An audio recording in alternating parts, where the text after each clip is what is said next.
Hello bachcho, let's read the question. Question says contractile vacuole to pump out excess of water is found in. So question में पूछा गया है कि जो contractile vacuole होते हैं जो पंप करते हैं एक्सेस वाटर को बाहर, वो किस में मिलते हैं। चार ऑप्शन दिए हैं जिसमें फर्स्ट है fresh water protozoans, second marine protozoans, third parasitic protozoans and fourth lower chordates. की कॉन्सेप्ट, कॉन्ट्रेक्टाइल वैक्यूल, इनका जो मेन पर्पस होता है और जो प्राइमरी पर्पस होता है वो होता है to maintain osmo regulation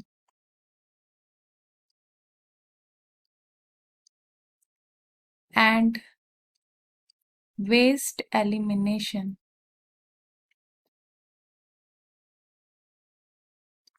of water from the cell. So contractile vacuole ये ऑस्मो रेगुलेशन को मेंटेन करते हैं और ऑस्मो रेगुलेशन को हम एक्सक्रीटरी फंक्शन भी कहते हैं, उसको ये मेंटेन करते हैं। एंड ये जो वाटर होता है वेस्ट एलिमिनेशन ऑफ वाटर का करते हैं from the cell and it helps in the regulation of the water concentration within the cell. And ये जो कॉन्ट्रेक्टाइल वैक्यूल हैं ये सबसे पहले देखे गए थे लोअर एनिमल्स में, जैसे प्रोटोजोअन्स।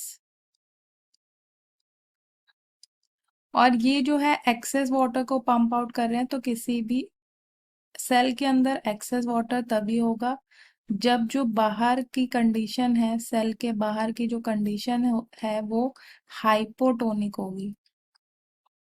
मींस जहाँ पे जो सॉल्यूट कंसंट्रेशन है वो कम होगा। सो जहाँ पे सॉल्यूट कंसंट्रेशन कम होगा, वाटर का कंसंट्रेशन जो है वो ज्यादा होगा, सो वो सोल्यूशन हाइपोटोनिक कहलाता है। तो ऐसा जब बाहर का एनवायरनमेंट होगा हाइपोटोनिक, तभी जो सेल है उसके अंदर एक्सेस वाटर हो सकता है। सो एंड जब एक्सेस वाटर अंदर होगा तब ये कॉन्ट्रेक्टाइल वैक्यूल जो है वो एक्सपेंशन एंड कॉन्ट्रैक्शन से वाटर को पुश करते हैं बाहर की तरफ, क्योंकि अगर वाटर अंदर रह जाएगा सेल के तो सेल जो है वो स्वेल अप सो सेल जो है फूल जाएगा एंड अल्टीमेटली जो है वो बर्स्ट हो जाएगा।